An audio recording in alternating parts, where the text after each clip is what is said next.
News 18 India।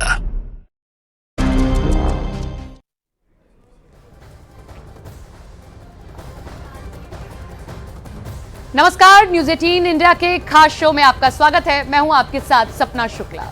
नमस्कार, मैं हूं आपके साथ मोनिका ठाकुर। आज प्रधानमंत्री नरेंद्र मोदी भावुक हैं क्योंकि उनके गुरु लाल कृष्ण आडवाणी को भारत रत्न मिलने जा रहा है।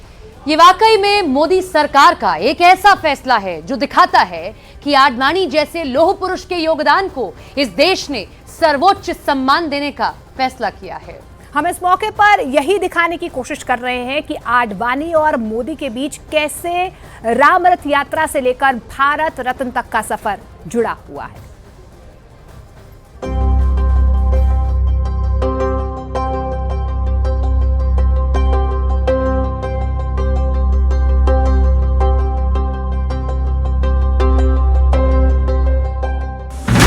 लौह पुरुष आडवाणी को भारत रत्न।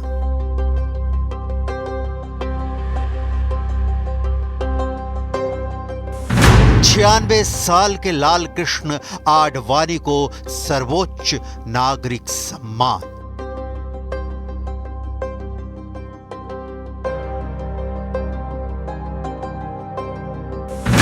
राम रथ यात्रा से लेकर भारत रत्न सम्मान तक।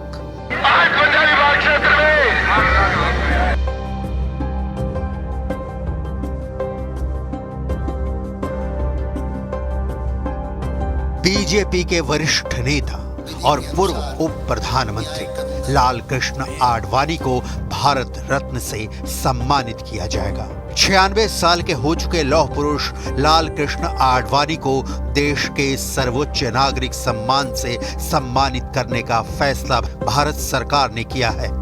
खुद प्रधानमंत्री नरेंद्र मोदी ने एक्स पर इस सूचना को साझा किया है। प्रधानमंत्री मोदी ने आडवाणी के साथ अपनी 2 तस्वीरें शेयर की हैं और लिखा है, वे हमारे समय के सबसे सम्मानित स्टेट्समैन हैं।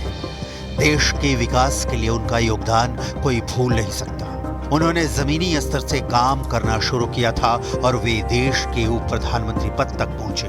वे देश के गृह मंत्री और सूचना प्रसारण मंत्री भी रहे। उनकी संसदीय कार्यशैली हमेशा अनुकरणीय रहेगी। सार्वजनिक जीवन में आडवाणी जी दशकों तक पारदर्शिता और अखंडता के प्रति अटूट प्रतिबद्ध रहे।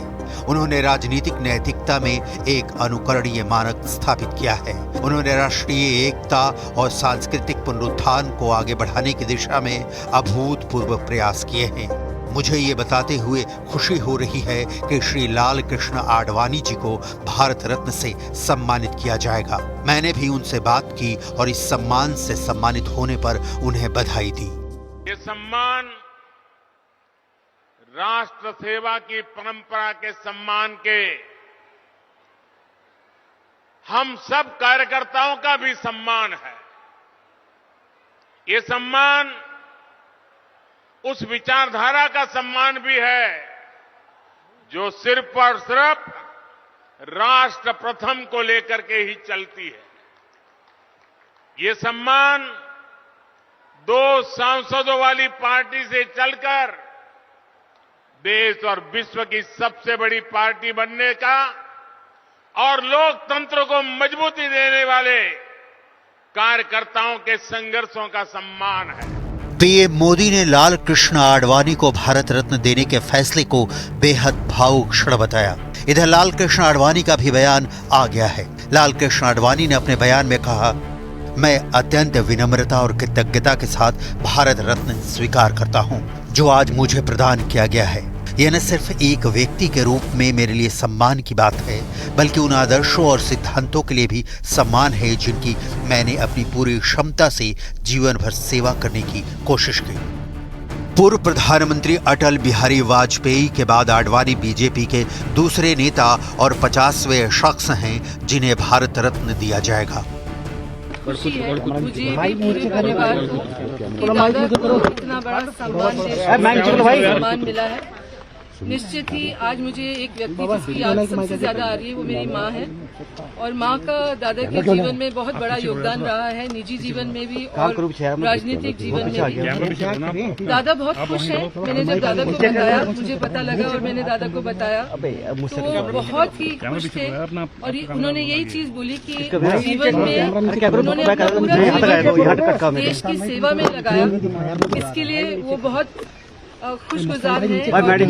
प्रधानमंत्री श्री नरेंद्र मोदी का धन्यवाद करते हैं। Father Shri L.K. Advani ji is going to be conferred with the highest civilian award, the Bharat Ratna. My family and me are extremely delighted on this new development. I would like to thank the Honorable Prime Minister Shri Narendra Modi ji for conferring this award on my father. प्रधानमंत्री नरेंद्र मोदी और लाल कृष्ण आडवाणी के बीच बेहद शानदार तालमेल रहा है। रामरथ यात्रा से लेकर गुजरात में सरकार बनाने तक मोदी के लिए आडवाणी हमेशा मार्गदर्शक रहे। नरेंद्र मोदी ने खुद 2015 में कहा था, आडवाणी जी ने मुझे बहुत कुछ सिखाया, नहीं तो मैं यहाँ नहीं होता। इससे पहले भी नरेंद्र मोदी और आडवाणी जी का तालमेल शानदार रहा है। गांधीनगर में आडवाणी के चुनावी अभियान में नरेंद्र मोदी और अमित शाह की जोड़ी की खूब चर्चा होती है, और इस टीम का तोड़ विपक्ष के पास भी नहीं था। अमित शाह ने गांधीनगर में 2 बार आडवाणी की चुनावी कमान संभाली थी, जबकि आडवाणी जी को हमेशा नरेंद्र मोदी की जरूरत पड़ी। यही वजह है कि आडवाणी ने हमेशा अपने आंदोलन में नरेंद्र मोदी को अपने साथ रखने की कोशिश की। आडवाणी से पहले 23 जनवरी को बिहार के पूर्व मुख्यमंत्री कर्पूरी ठाकुर को मरणोपरांत भारत रत्न देने का ऐलान किया जा चुका है। केंद्र सरकार 1 साल में 3 लोगों को ये सम्मान दे सकती है। आडवाणी को भारत रत्न देने का ऐलान होने के बाद से उन्हें बधाई देने वाले नेताओं और लोगों का तांता लग गया है। बीजेपी समेत तमाम सियासी दलों ने बधाइयां देनी शुरू कर दी हैं। आडवाणी जी हमारे वो नेता हैं जिन्होंने जमीनी स्तर पर बूथ स्तर से काम करते हुए वो एक बार नहीं कई बार राष्ट्रीय अध्यक्ष रहे। उन्होंने पार्टी की सेवा की। आज जो ये विशालकाय पार्टी, एक बड़ी पार्टी, दुनिया की सबसे बड़ी पार्टी बनी है, ये संभव तभी हुआ है जब आडवाणी जी, अटल जी जैसे लोगों ने इसको अपने खून पसीने से सींचा है। ऐसे हमारे प्रिय नेता लाल कृष्ण आडवाणी जी को भारत रत्न देने का जो निर्णय प्रधानमंत्री मोदी जी ने लिया है, वो करोड़ों हिंदुस्तानियों को बहुत प्रसन्नता उनके चेहरे पर लाई है। मैं उनका बहुत बहुत आभार प्रकट करता हूं, आडवाणी जी को बधाई देता हूं। मैं दादा को बहुत बहुत बधाई देता हूं, नमन करता हूं और धन्यवाद देता हूं उनकी सेवाओं के लिए, जो उन्होंने जीवन भर भारतीय जनता पार्टी के काम में, उसके पहले भारतीय जनसंघ के काम में और देश की जनता की सेवा में पूरा जीवन खपाया। उनके सारे कार्यकलापों को देख करके उनकी एक इस प्रकार की जो राजनीतिक और सामाजिक और हर प्रकार के संगठन के नाते जो भी सोच है, उस सोच को प्रणाम करते हुए, और मुझे लगता है कि भारत सरकार ने इस बार ये निर्णय किया, भारत रत्न का जो पुरस्कार उनको दिया गया है, एक कार्यकर्ता का, एक नेता का, सबका सम्मान है। मैं इस अवसर पर आदरणीय लाल कृष्ण आडवाणी जी को बहुत बहुत बधाई देता हूं, बहुत शुभकामना देता हूं और प्रभु से उनकी लंबी आयु की कामना भी करता हूं। राम रथ यात्रा से लेकर भारत रत्न सम्मान तक लाल कृष्ण आडवाणी देश के 7वें डिप्टी पीएम रहे हैं। अटल जी से आडवाणी की जोड़ी का तोड़ उस वक्त किसी सियासी दल के पास नहीं था, लेकिन ये भी सच है कि भारत के प्रधानमंत्री नरेंद्र मोदी को आगे बढ़ाने में लाल कृष्ण आडवाणी ने एक ऐसी गुरु की भूमिका निभाई है, जिसकी वजह से आज पीएम मोदी उस मुकाम पर पहुंच चुके हैं जो भारत के सियासी इतिहास में एक मील का पत्थर साबित होने जा रहा है। राम मंदिर का आंदोलन एक ऐसा आंदोलन रहा है जिसमें जान फूंकने में लाल कृष्ण आडवाणी की रथ यात्रा रामबाण साबित हुई थी। ये समर्थन का ऐलान है।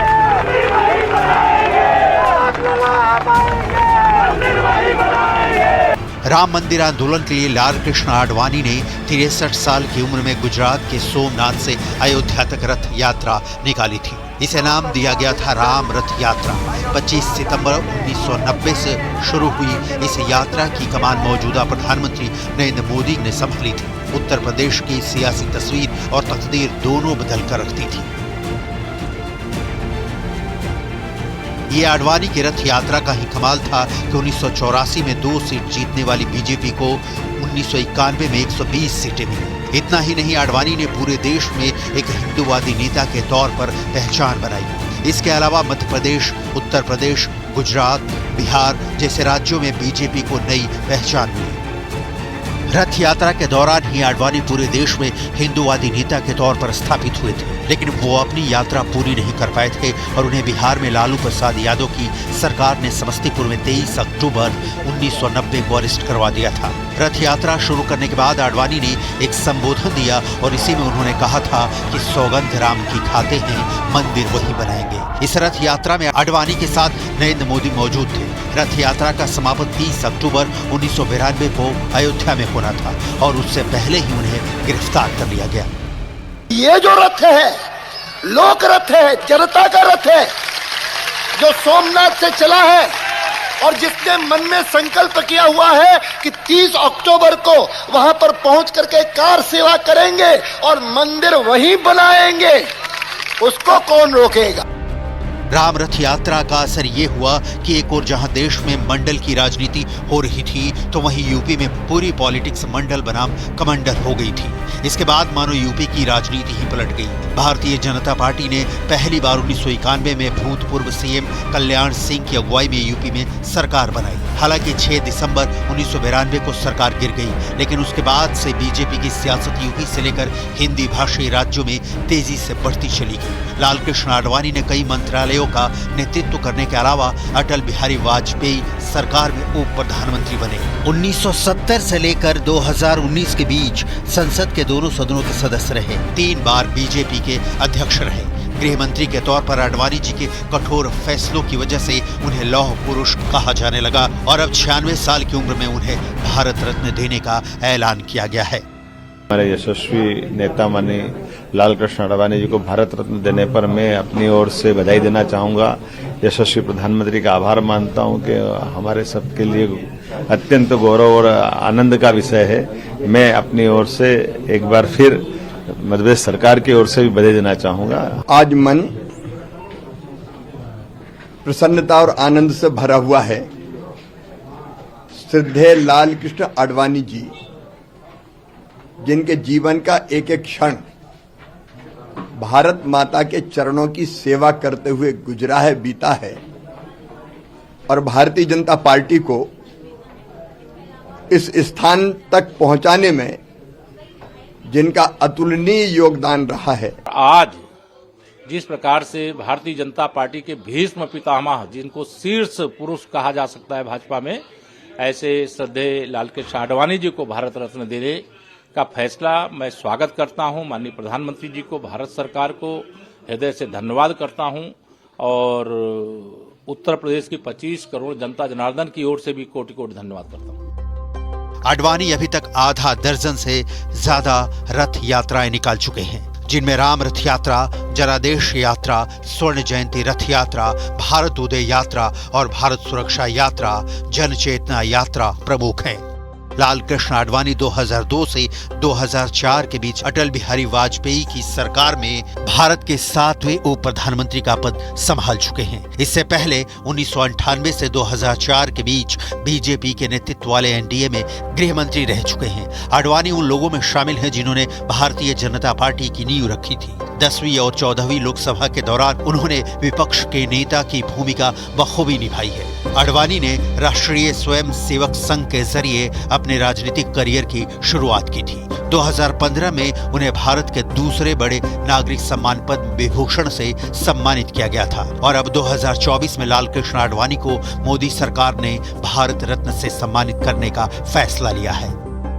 तो आडवाणी जी का योगदान देश की राजनीति, राष्ट्र नीति, पार्टी की विचारधारा को गांव तक पहुंचाने में अभूतपूर्व है। इसलिए हम सबों के लिए बहुत ही सौभाग्य की बात है। और देखिए, उनका हृदय 95 में उन्होंने स्वयं कहा कि अब अटल जी भारत के प्रधानमंत्री बने, याद है ना? जब जैन हवाला कांड को फंसाया गया, कहा जब तक मैं निर्दोष साबित नहीं होऊंगा मैं लोकसभा इलेक्शन नहीं लड़ूंगा। तो ये सब जो उन्होंने शुचिता, ईमानदारी का पैमाना रखा, बहुत बड़ी बात है। और आज मैं पुनः अपने प्रधानमंत्री का अभिनंदन करूंगा। उन्होंने ये बहुत बड़ी कहते हैं उपहार दिया है सारे देश को और कार्यकर्ताओं को। ऐसे अवसर पर आदरणीय आडवाणी जी को हम सब बहुत बहुत बधाइयाँ देते हैं, शुभकामनाएं देते हैं। आदरणीय आडवाणी जी के नेतृत्व में जिस ढंग से देश और प्रदेश में काम हुआ है, सार्वजनिक जीवन में शुचिता के साथ पूरा जीवन काल व्यतीत कर दिया और देश को अपने शासनकाल में ऊंचाइयों पर ले जाने का काम किया। ऐसे अवसर पर मैं आदरणीय प्रधानमंत्री जी का भी आभार प्रकट करता हूं कि उन्होंने आदरणीय आडवाणी जी को सर्वोच्च भारत रत्न पुरस्कार देकर के सम्मानित करने का काम किया है। बहुत बहुत बधाइयाँ, शुभकामनाएं। हमें बहुत खुशी है और हम सबको खुशी है कि आडवाणी जी जो सांस्कृतिक राष्ट्रवाद के एक बहुत बड़े योद्धा हैं और जिन्होंने कि तमाम संकट के समय, कंटक के समय, तमाम समस्याओं के समय और तमाम परेशानियों को झेलते हुए और देश में सांस्कृतिक राष्ट्रवाद का ध्वज फहराया और देश को और राष्ट्रवाद से जोड़ा। लाल कृष्ण आडवाणी का जन्म पाकिस्तान के कराची में 8 नवंबर 1927 को एक हिंदू सिंधी परिवार में हुआ था। उनके पिता का नाम किशन चंद आडवाणी और मां का नाम ज्ञानी देवी है। उनके पिता पेशे से एक बिजनेसमैन थे। शुरुआती शिक्षा उन्होंने कराची के सेंट पैट्रिक हाई स्कूल से ग्रहण की थी। इसके बाद उन्होंने हैदराबाद सिंध के डीजी नेशनल स्कूल में दाखिला लिया। बंटवारे के समय उनका परिवार पाकिस्तान छोड़कर मुंबई आकर बस गया। यहाँ उन्होंने law college of the Bombay university से कानून की पढ़ाई की, लेकिन कुछ सालों बाद ही वो राजनीति में कूद पड़े और 1980 में भारतीय जनता पार्टी की नींव डालने में उनकी शानदार भूमिका रही। राम मंदिर से लेकर भारत रत्न तक का सफर 96 साल के लाल कृष्ण आडवाणी के लिए हमेशा यादगार रहेगा।